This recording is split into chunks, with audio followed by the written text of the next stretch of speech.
No introduction. This is a poem by Andrew Marvell, who was one of the metaphysicals who were writing in the late 17th century. He started off as a royalist and ended up working for Cromwell.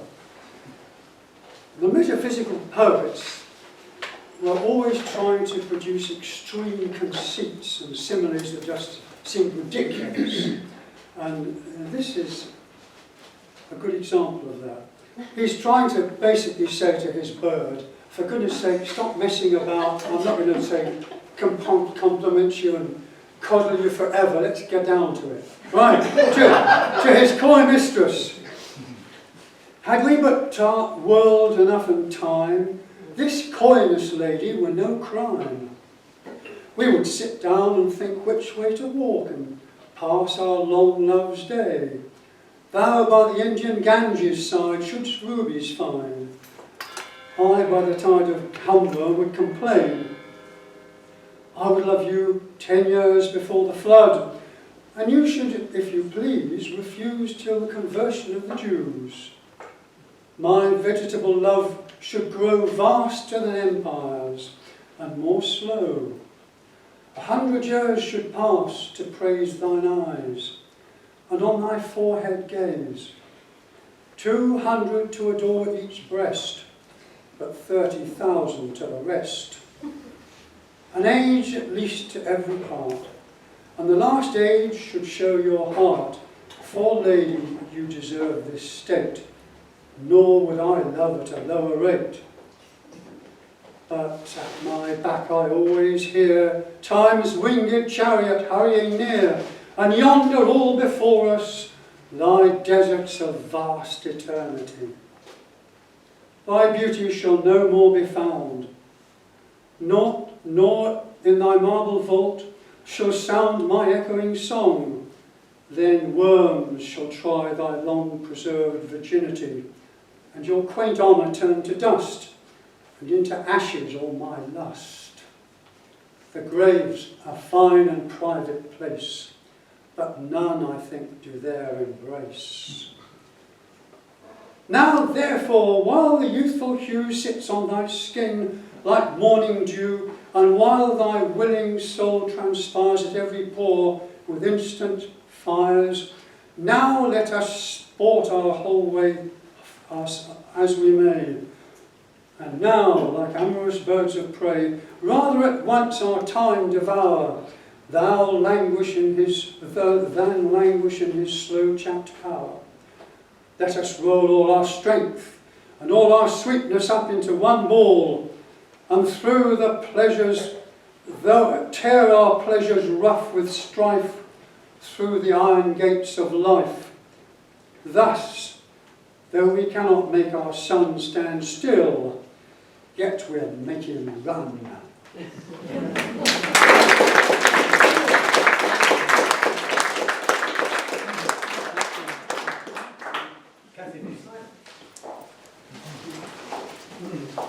Another poem by the incredibly prolific Mr. Anonymous.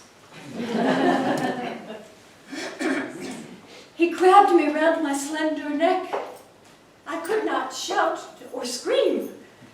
He carried me into his room where we would not be seen. He tore away my flimsy wrap and gazed upon my form.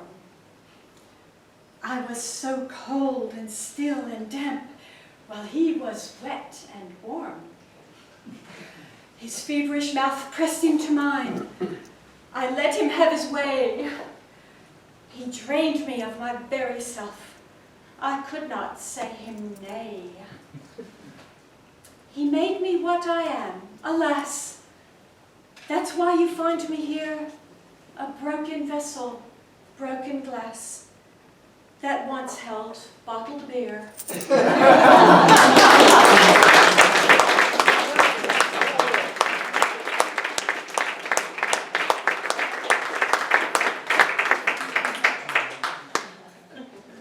Sorry, impossible act to follow, but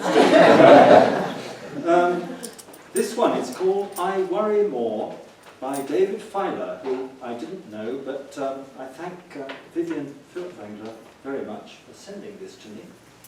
And I like it very much, so here it is.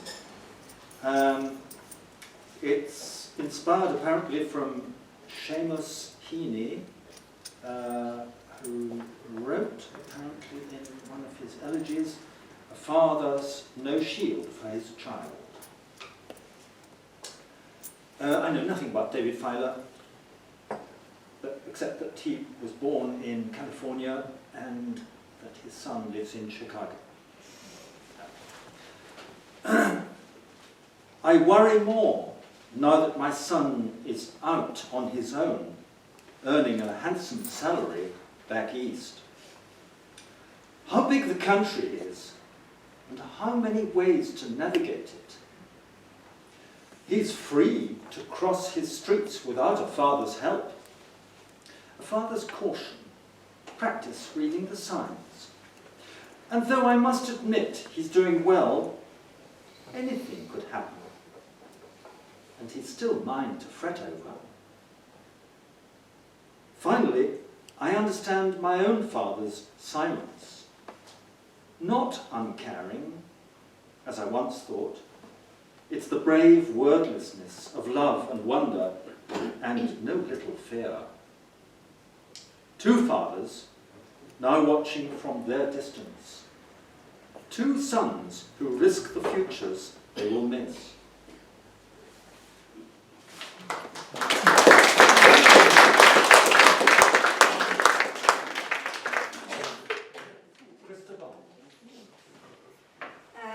I'm going to read you two very short poems that are translations from German, accent included.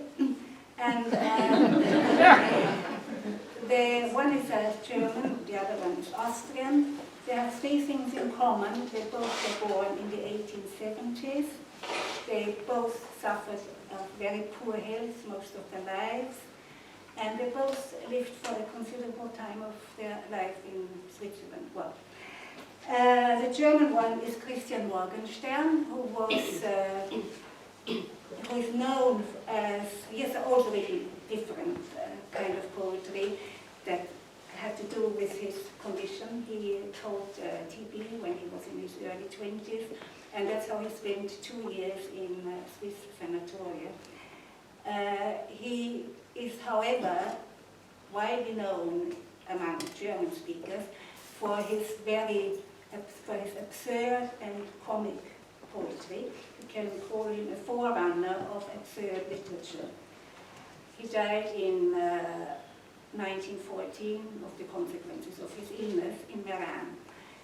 The other one is Rainer Maria Rilke, who was also, as I say, born in the 1870s, who suffered later on of leukemia and spent the last 5 years of his life in the Valais, where he's also buried.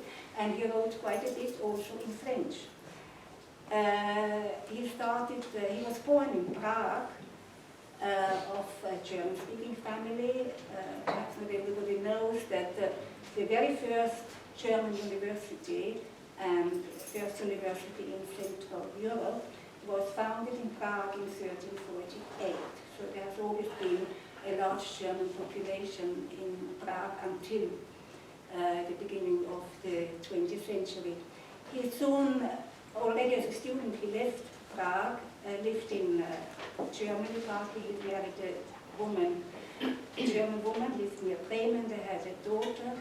And he then lived most of his life in Prague, in Switzerland, traveling around. He actually was secretary to Rodin for about 8 months. Okay, and he wrote, the most famous part of his work is the Duinese elegies, which he started in Duino in Slovenia and completed in the Valais, in the chateau of Muzo, where he lived for 5 years. Well, Rilke, for those of you who have never heard of him, he is really considered one of the great poets of the 20th century and maybe of all time. So first of all, Christian Morgenstern. The poem is called The Knee. A knee walks on its lonely track. It is a knee, that's all. It is no tree, it is no sap. It is a knee, that's all. When war did rage, a man was shot, and so were all his limbs. The knee by miracle was not, as if it were taboo. Since then, it walks its lonely track. It is a knee, that's all. It is no tree, it is no sap. It is a knee, that's all.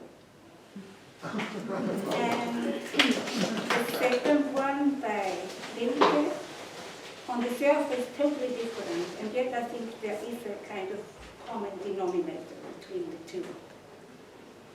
It's the end of the 8th elegy. We are spectators, always, everywhere. Turned towards everything and not beyond. It fills us up. We sort it. It decays. We rearrange it and decay ourselves.